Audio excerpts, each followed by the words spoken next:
Hi, I'm Larry Formatto, and welcome to Connected. And I have my beautiful sidekick, Leanne, with us today. Hello, Leanne. Hello, Larry. Say hello to everyone else. Hi, They don't everyone bite. else. Wave to them, There you go.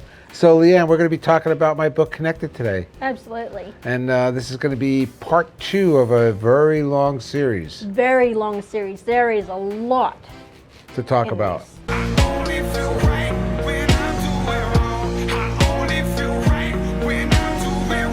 So, I think we left off, where did we leave off? We left off when you were about to have the meeting with The Ray. mating? The mating. Not a mating, Leanne. What the hell is a mating? a meeting. Meeting, okay, meeting. With who? A meeting with Ray Delberry's boss. Mr. Oh, John Engel. Yeah. And And we left off and you said that if Ray could do that job, then you could do it better. And I tell you what, you were not kidding at all. I wasn't? No, you weren't. Because I know that you said in the book that you made in your first month $25,000 That's true. That's true. just from cold calling clients. That's true. So, I did. We had a phone book, and I would start at the top of the page, and I would call everybody on the top of the page, and I would keep calling and calling and calling until I finally got somebody to say yes. So, what I determined is it's a numbers game, right? So what a numbers game is, most people are going to say no, but you're going to find that one person to say yes. So if you call up 100 people and tell them you have an old shoe for sale, you're going to get 99 people that are going to say they don't want to buy it, but you're going to get that one person that's going to say yes just because they don't know how to say no, Leanne. So how do you convince them to buy the old shoe? Well, it's repetition. You don't stop talking until you get them to say yes. You don't give up. You don't give up. You never give up. Nope. And talk about not giving up. That's exactly what happened with me. It wasn't easy for me when I started in the brokerage industry. I hitchhiked every day to work, and I hitchhiked back, and I would get there sometimes at 7 o'clock in the morning, and I wouldn't leave until 11 o'clock at night. Ask me why, Leanne. Why, Larry? Why did you work such long hours? Well, because I wanted to be in the office before anyone else got there, because I didn't own a car and I had a hitchhike and I didn't want anyone to know I was hitchhiking. But the other reason was I didn't want anyone to hear me when I was cold calling. So I would get there early and make a few calls early, and then, just kind of shuffle my way through the day until everyone went to lunch, and then I would make more calls while they were all out at lunch. Ask me why I didn't go to lunch. I know why you didn't go to lunch, and this is what breaks my heart, but why didn't you go to lunch? I didn't go to lunch because I didn't have enough money to go to lunch. So when everyone asked me, hey, do you want to go to lunch? I'd say, no, I'm not hungry. And then they would go to lunch and I would just stay in the office. So I would stay in the office long after everyone was gone. They would leave at 4 o'clock and I would stay and make phone calls till 11 o'clock every night. And by doing that, I created a very huge clientele, a big client base that I didn't even know I had. I didn't even know what I was doing. Yeah, well, didn't you ended up having the biggest client base even over the entire firm? I did. I had the largest, they call it a book. I had the largest book of the whole firm. How long did that take you to build up that book? 6 months. If that's not determination, I've got no idea what is. 6 months. There was people working there for years in the business and they never had a book as big as mine. So yeah, it was determination because I wanted to make a lot of money. You did. So you were at Mayflower, and then Mayflower was taken over by First Jersey Securities, yeah. So who ended up leading that team? Well, Bob Brennan was the president of First Jersey Securities, and Brennan was my hero. I think Bob Brennan was the smartest guy in the over-the-counter penny stock business, hands down, ever. What made him different? He was a trailblazer. He knew how to take care of his top guys. He made sure that the guys that were making him money, he was going to make them money. And he treated all his top guys good, and the guys that weren't doing good, he didn't give a shit about. So what did he end up doing for you? Well, we had trips to the Bahamas as an example, where he flew all his top salesmen to the Bahamas. And it was there, actually, that I met a lot of the guys that I went on to do business with later in life. And everyone wanted to know who Larry Formatto was. They all heard about me, but, they didn't know. They just knew I was some young kid that was, making a big name for himself in the penny stock business. So who did you end up meeting there? High hitters? Well, I met I met almost everyone. There was like 50 of the top people at the firm there, and then of course Brennan and his vice president and other people. But some of the key players, Dwyer Wedvik, who went on to work with me later on, and then Peter Aiello? Peter Aiello, Bruce Bermel, Don Messenger. They were all there, and it was an experience for me because these guys had all been in the business. They were seasoned brokers, and I was just some Johnny come lately that was fortunate enough to have a big clientele. Yeah, but you could teach them a few things though. Well, I did. Now, Bob Brennan, you said that you looked up to him. I did. I'm questioning why, just for the fact that the SEC ended up chasing him. Well, First Jersey. Yeah, that's true. But when you're on top, you're always going to have a lot of people looking at you, and of course, Brennan had the SEC, after him, all the time, and it reminds me of a story. Let me just tell you this story real quick. So I'm in Bob Brennan's office one day, and I'm with Peter Aiello, and we're having a discussion about the SEC. And lo and behold, who walks in but the SEC? So they tell Brennan that they're going to subpoena his books and records. So Brennan presses the button on his phone, and he calls his financial consultant, if you want to call him that, and has him come into the office, and he says to him, the guy's name was Freddie Ironman, actually, I remember his name. And he said to Freddie Ironman, he said, listen, I want you to give me a check. And he whispers in Freddie Ironman's ear, and Freddie Ironman comes back, and Brennan's got this check in front of him. And he turns the check around to the guys at the SEC. He said, here, you see this? And I'm looking at it. And I'm saying, what the frick am I looking at? $1 million. So it was a check made out for $1 million. And I thought that he was going to bribe these guys with the $1 million. He said, you see this check? I'm going to give this check to my freaking lawyers. Go ahead and fight me. We'll see who's going to win. So back then, Brennan had a bigger budget than the SEC. Yeah. These guys, all these little, task force that they had, they only had a certain budget. And Brennan's budget was much bigger. So they had these things called blue sheets. So the SEC would send these little blue sheets out to customers of First Jersey Securities. What did your salesman tell you? How did he sell you the stock? Were you happy with your stock? Were you blah, blah, blah, and this and that and everything else? Well, you know what? Brennan had yellow sheets. And he sent them back to the same customers. And he said, what was your salesman like? Did you like your salesman? Were we courteous? Did we help you? Did we give you good advice? And so when the SEC presented their stack of 10,000 blue sheets, Brennan came in with a stack of 100,000 yellow sheets. So, Brennan was just like, he was smart. He was smart and he was rich. And he didn't give a shit about the SEC. Did he ever do anything wrong though? Everything. He did everything wrong in the eyes of the law. Nothing wrong in the eyes of stock promoters and penny stock guys. So he had every reason for the SEC to come after him. He had every reason. And, without, giving away a whole lot of things here, let me just say this about Brennan.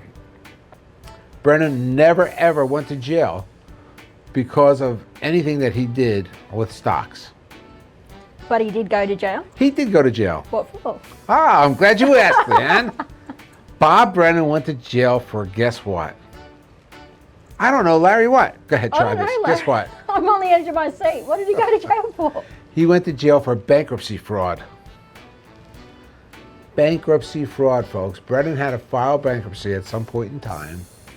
And so he went to Las Vegas, and he was caught cashing in $500,000 in chips that he had hidden in Vegas. Right. And guess who bailed him out? Who? Bill Parcells. You know who he was? Wouldn't have a clue. Hey, Mr. Producer. Yes. Do you know who Bill Parcells was? Bill Parcells. Yes. Bill Parcells. He sounds like he was a game show. All right, folks. You know this is what I got to deal with. She's from Australia, and he doesn't give a crap about football. So let me tell you, we all know Bill Parcells was the coach of the New York Giants. Oh, okay. And what other team? Oh, the you know those guys, the big ones. The Jets? Yeah, and You're asking the wrong the person. Bulldogs. New England Patriots. Oh, I was going to say that next. New England Patriots. Anyway, so that's my little story about Bob Brennan. And what? What, Was that Leanne? because you... So did you end up leaving after that? Is that why you started Excelsior? No, I started Excelsior because one of the people that I met on my trip to the Bahamas was a guy by the name of Bart Barrick. And so Bart called me up. You know, I'm making a lot of money now, right? So I'm happy. You know, I like Brennan. Brennan likes me. You know, in my world, everything is good. You know, it wasn't too long ago where, you know, I couldn't afford to get to work. Couldn't afford to eat. Mm-hmm. You know, and now I got so much money, I don't know what to do with it all. So you ended up putting $250K into a partnership with Bart. How do you know that? Because I read it in the book. You read it in the book? Yeah, I even took notes. Cheater. What? So Bart Barrick called me and asked me if I wanted to go into business with him and open up our own brokerage firm. And, you know, it sounded enticing to me, but I was really kind of happy. You know, I'm a creature of habit. You know, I liked where I was. I was comfortable. But, you know, Bart made it sound a whole lot more enticing to me. So I agreed to do that. So I left First Jersey, and I opened up Excelsior Securities with Bart Barrick. And we both put up $250,000. Wait, quick question. Do you get to take the book with you that you made at First Jersey? I took my book with me. Jeez, I bet they weren't happy about They were that. not happy at all. They were not happy. In fact, Brennan used to send me pictures of guys with machine guns. Do you happen to talk to them still? No, I haven't talked to Brennan in quite a while. Interesting. So you started Excelsior Securities with Bart. Yeah. Everything was going okay. Everything was going great. We did it under our first IPO was Levin Computer, and we did it as a unit deal, 1 share of common stock and 1 warrant convertible into common stock. And we brought it out at $4 a unit. And then what we did is we separated the units, and we had them trade separately. So we made the warrants trade separately, and we had the stock trading separately. And it wasn't long after that IPO, and it was a very successful IPO, by the way. So it wasn't long after that I left the brokerage business unexpectedly, not because of anything to do with the SEC or anything to do with the business. It was for personal reasons I left. And so I was out of the business for about a year. What did you do in that year? Pretty much stayed home, took care of my kids, you know, spent a lot of time with them. So obviously you got back into the business at some point. How did you get back into it? Well, I'm going to go back to the Bahamas again.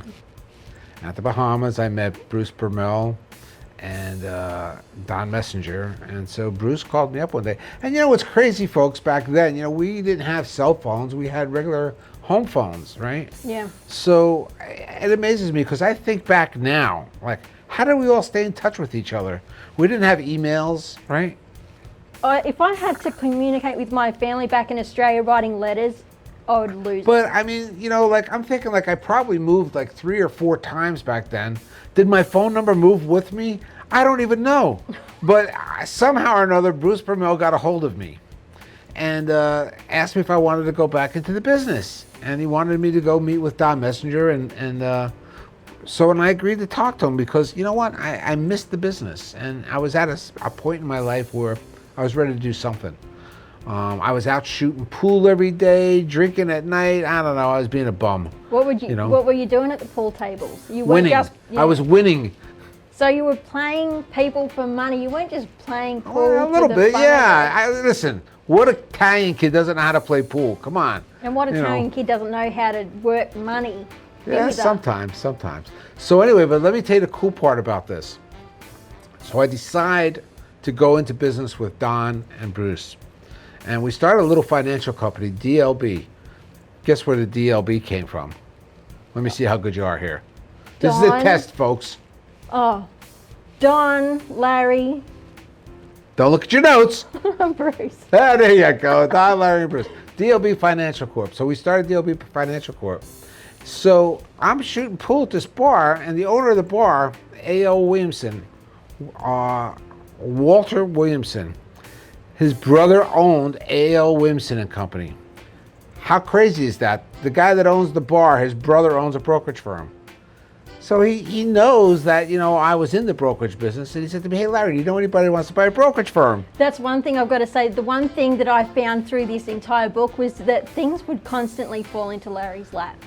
All the time. It just came to me, Yeah. So yeah, I know somebody who wants to buy a brokerage firm. Hello, I do, so I did, and I bought that brokerage firm, A.L. Williamson and Company, and Don, Larry, and I started A.L. Williamson and Company, and let me tell you, Leanne, what a ride that was. I bet it was a ride. But just to go back to Levin Computing, because I know that something happened during that time. What happened, Larry? What did you do? I didn't do anything. The stock came out at $4. We separated it. Yeah. I didn't do anything, Leanne, until I got to A.L. Williamson and Company. Right, and then what did you do at A.L. Williams? I am not going to tell you right now. You know why? Because you're going to have to stick with us for the next episode. That's exactly right. So you stay right here with us if you want to Want be connected. connected. Hey folks, I just want to thank you for watching our show. Please subscribe and hit the like button so that we can always make you aware of all our new shows as we put them up for your viewing. And Leanne, I know you're going to tell everybody where to buy the Connected book, right? Absolutely. Guys, you can purchase the book Connected from whitecollarpress.com or any other book outlet. Or you can also contact us at connectedwithlarry@gmail.com. And you can also purchase our beautiful t-shirts, our Connected mugs, and, you guessed it, our flash drives. You know what, Leanne? What, Larry? For the first 5 people that write into connectedwithlarry@gmail.com and say, we love Leanne, I'm going to sign 5 books and send them out. Guys, you have to do it. It's an amazing book. Like I've said before, I'm not really a big reader, but this book had me on the edge of my seat every single page. So make sure you email Larry or even comment below, and the first 5 people to comment or email will get a free signed book of Larry's. So go ahead and do it, guys, and also remember to like. Stay right here with us if you want to be connected.